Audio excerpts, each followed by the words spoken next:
What's up guys, it's me Jeremy, and it's that time of the month again, time for the new patch. And as usual, I'm here with my rundown and analysis of all of the major changes on patch 5.10. Let's get started. First off, Echo is being released in this patch. He's a super cool champion that is quite difficult to play, but has a lot of strategic potential and a really unique kit, so I definitely recommend checking him out. Cassiopeia has also received a small nerf in the form of a tiny change to her passive and a nerf to her mana refund amount on her twin fangs. Overall, this hurts her early laning a decent amount since her mana as well as her sustain will be lowered a little bit, so it should make her a bit less of a dominant pick early on, while still keeping her quite strong overall in the later phases of the game. Karma has also received a huge update in the form of having her passive get its cooldown lowered faster, while her W now also has a higher AP ratio, can target monsters, and the root lasts for longer when used with Mantra now. Her shield also costs less mana and has a lower cooldown, but shields for a tiny bit less, while the shield with Mantra gives a huge shield to the main target and overall shields everyone for a bit more. In total, these changes are definitely something I would consider to be a buff. Her late game utility is increased by a decent amount, and the faster uptime on her Mantra is really significant. I think we can expect to see some more Karma after this patch, as it helps her scaling late game by a decent amount, which was one of her main problems as a champion, without really hurting her mid game too much.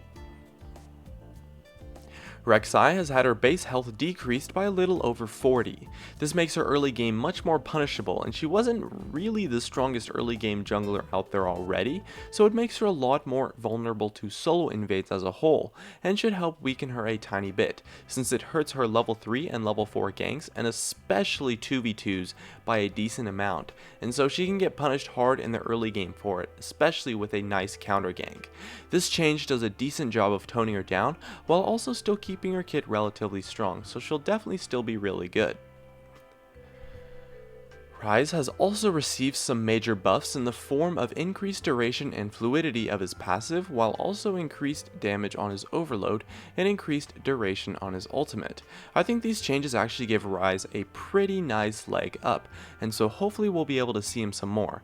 However, he remains ridiculously difficult to play just kind of overall, so he'll probably still be reasonably bad in solo queue, but he could see a rise up in competitive play. Next up, we have the item changes. The Ancient Coin gold item path has been buffed by giving more gold and increasing the range on the gold collection rate. In addition, the upgraded versions have had their stats slightly buffed, and the cooldown of Talisman has been lowered by 20 seconds. Coin has always suffered due to the fact that it gives no meaningful combat stats, but Talisman is super strong, and the increased gold and lowered cooldown on the active is an awesome buff and should definitely make this item strong again on utility supports. Ardent Sensor has also been buffed in that it gives less attack speed, but now grants plus 30 bonus magic damage on hit, making it a lot more useful of a stat buff. Although the stats on the item itself, for the support or whoever builds it, kinda suck, and so it makes the item hard to make it worth fitting into a build path, giving 30 magic damage on hit as well as some attack speed is extremely powerful, and I think definitely makes this item viable now, especially in compositions with a lot of auto attackers that can benefit from the buff. Blade of the Rune King and Cutlass's active have had their ranges increased by 100, which is a nice buff to the item and makes the active way easier to proc since it will be a lot closer to a champion's auto attack range now. In addition, quite a lot of the masteries in the utility tree have been changed. Meditation is now deeper in the tree and restores % missing mana instead of giving a flat mana regen, which overall increases the mana regen by a ton. Expanded Mind gives flat mana instead of maximum mana now. This change sucks for Ryze, but for other champions it's great, since in the early game that's really the only time there's an issue with mana, so the flat mana is actually pretty strong. Inspiration has had its XP rate increased, but it still kinda sucks due to the way that if you actually need XP from this mastery, getting flat experience will be pretty bad since you are likely multiple levels in to where the flat experience amount is really negligible to you. Bandit has been buffed a ton for melee champions and now gives 8 gold when you attack an enemy champion on a 5-second cooldown. This could lead to some really interesting builds actually on melee champions, since you can rack up a few hundred gold or so from this mastery quite easily. Intelligence has had its cooldown reduction on active items doubled. Now, this mastery would be good, and realistically it can be decent, but active items already have such a short cooldown on them that it's really not that big of a deal unless you're going for some strategical team play with this mastery. And lastly, Wanderer has had its movement speed amount changed to a flat movement speed bonus.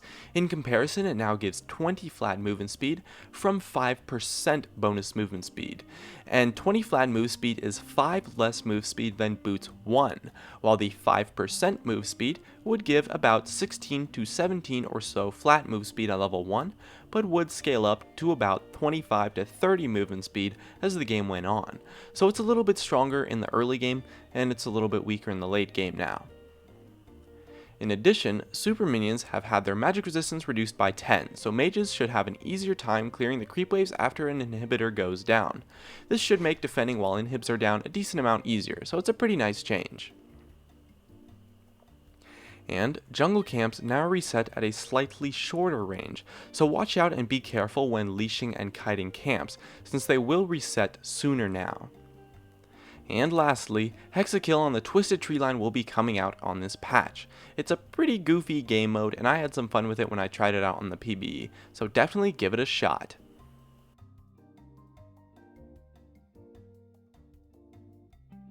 Hey guys, it's me, Jeremy.